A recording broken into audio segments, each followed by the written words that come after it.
1569 मतों से रितु जायसवाल भी वहां से चुनाव हार जाती है। तो लगातार 2010 से लेकर 2025 तक की बात करें तो 15 वर्षों में बीजेपी का वहां पूरी तरीके से दबदबा रहा है। कौन किस पे है भारी, किसकी कितनी है तैयारी, सीतामढ़ी की आवाज के इस खास कार्यक्रम में आप देखिए बिहार विधानसभा 2025 चुनाव का दंगल। आपको बता दें कि अनुमान लगाया जा रहा है कि बिहार विधानसभा का जो चुनाव है 2025 के लास्ट में होना है, जिसको लेकर के सरगर्मियां तेज हो गई है। आज हम इस वीडियो में बात करेंगे परिहार विधानसभा को लेकर के। परिहार विधानसभा से कौन से प्रत्याशी किस पार्टी से चुनाव लड़ने वाले हैं, किसकी कितनी तैयारी है, या फिर परिहार विधानसभा का इतिहास क्या है। इस मुद्दे पे बातचीत करने के लिए हमारे साथ मौजूद है आर.एस. कुमार जी। आर.एस. जी बताइए कि परिहार विधानसभा का जो है राजनीतिक समीकरण क्या है। देखिए नीतीश, 2025 जो बिहार विधानसभा का दंगल है वो तमाम जो पार्टियां हैं वो शुरू हो चुकी है, अपनी अपनी तैयारी कर रही है। हर पार्टी के अलग अलग दावेदार हैं। हर कोई, जैसे आप देख सकते हैं, राजद से तेजस्वी यादव मुख्यमंत्री के दावेदार हैं। तो एनडीए कह रही है कि 2025 फिर से नीतीश। प्रशांत किशोर जो है अलग ही तैयारी में है। चर्चा चल रही है कि एक तीसरा जो है मोर्चा आएगा। अगर हम लोग बात करें परिहार विधानसभा का, तो यह विधानसभा जो है पहले सोनबरसा विधानसभा हुआ करता था, लेकिन 2010 में जो है परिहार विधानसभा बना, इनका परिसीमन चेंज हुआ। और उस समय पहली बार बीजेपी से रामनरेश यादव चुनाव लड़े। राजद की बात करें तो वहां से रामचंद्रपुर में जो राजद के दिग्गज नेता है, लालू यादव से काफी उनकी नजदीकियां है, शिक्षा मंत्री रह चुके हैं। तो एक दिग्गज नेता और एक छात्र जीवन से संघर्ष करने वाले बीजेपी के रामनरेश यादव जो वहां से चुनाव लड़े थे, उस समय 4218 मतों से जो है रामनरेश यादव की जीत हुई है।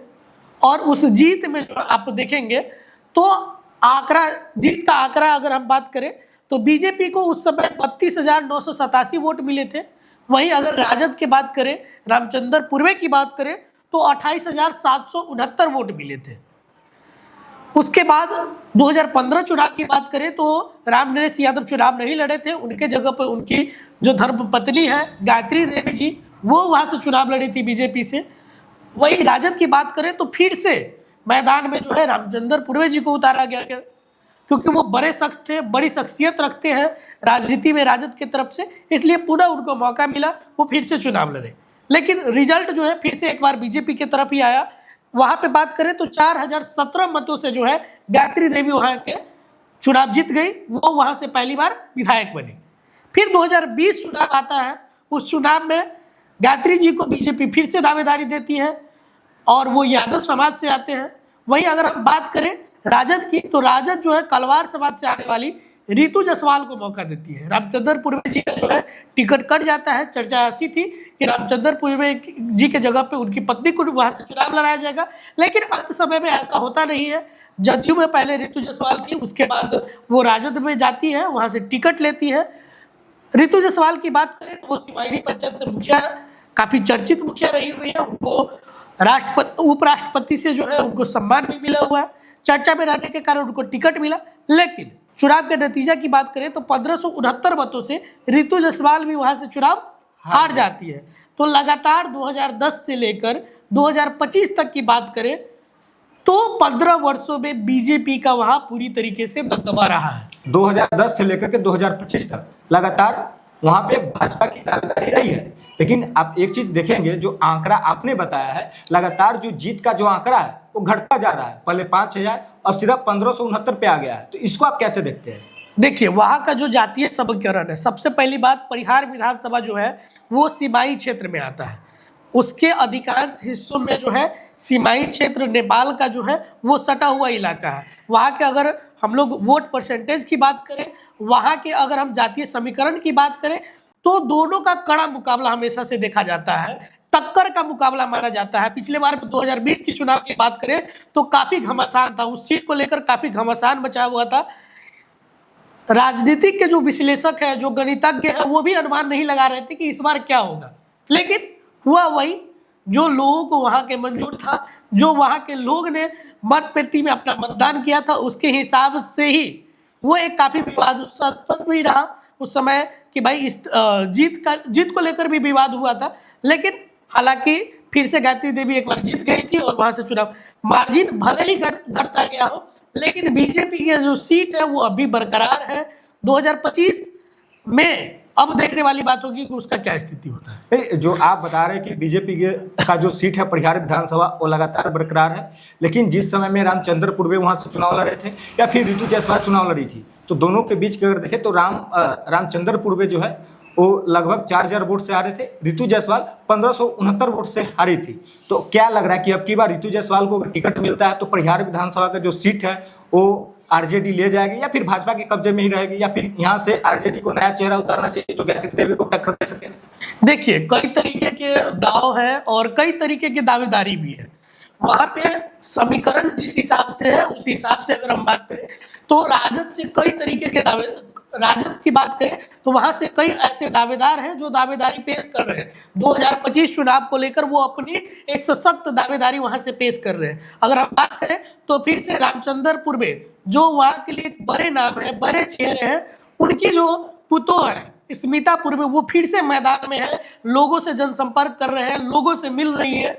और रितु जायसवाल जो पिछली बार चुनाव हार गई थी फिर से जो है लोकसभा बिहार गई है, शिवहर से लड़ी थी, शिवहर में गई, फिर से शिवहर में गई और वहां भी मार्जिन जो था लगभग 29,000 के मार्जिन से जो है वहां पे भी चुनाव हार गई। फिर से जो है परिहार क्षेत्र में लगातार भ्रमण कर रही है, लगातार घूम रही है, उनकी भी दावेदारी है।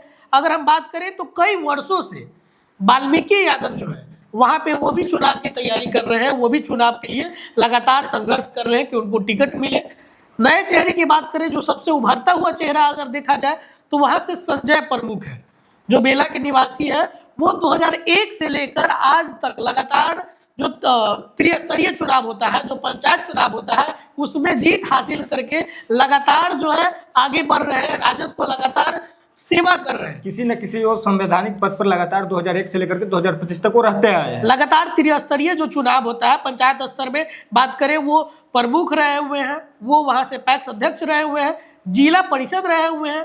ये तमाम पद जो है उनको मिला है, लगातार कहीं ना कहीं उनका जो है जीत लगातार जारी है, तो उनकी भी दावेदारी है। अगर हम बात करें तेली समाज से तो वहाँ राम कैलाश शाह जो है वो एक बड़ी दावेदारी पेश कर रहे हैं। वो कह रहे हैं कि हम इस बार चुनावी मैदान में आएंगे। जिस तरीके से जातीय समीकरण है, आंकड़ा है, हर कोई वहां से तैयार है। इधर से अगर बात करें बीजेपी की तरफ से तो गायत्री देवी लगातार हमेशा अपने क्षेत्र में जा रही है, लोगों से मिल रही है। पूरे 5 साल के कार्यकाल में लोगों का कहना है कि अगर सबसे ज्यादा अगर क्षेत्र में कोई विधायक जाता है, घूमता है तो वो गायत्री देवी है। लगातार लोगों से मिलते रहते हैं। अगर बात किया जाए तो टिकट के लेकर के जो बातचीत चल रही है उसमें अगर देखा जाए तो जैसे रितु जायसवाल है, पिछले बार लड़ी थी परिहार विधानसभा से, अब की बार लोकसभा चुनाव लड़ी है शिवहर से। वही रामचंद्र पूर्वे है, वो अपनी पुतोह के लिए स्मिता पूर्वे के लिए टिकट की दावेदारी कर रहे हैं। तो कहीं ना कहीं कार्यकर्ताओं में तो ये सवाल जरूर पैदा होगी कि अगर दो ही को मौका मिलेगा तो बाकी बात कार्यकर्ता जो है, आम कार्यकर्ता, वो कहाँ जाएंगे? इसको आप कैसे देखते हैं कि इसका भी इम्पैक्ट पड़ेगा परिहार विधानसभा में? देखिए, वहां से तेजस्वी यादव भी पिछली बार ये सोचे थे कि हम ऐसे कैंडिडेट को मौका दें जो परिहार भाजपा का गढ़ अब बन गया है, उसको कैसे तोड़ा जाए, वहां से किसकी दावेदारी हो ताकि वो सीट निकलकर राजद के खाते में आए।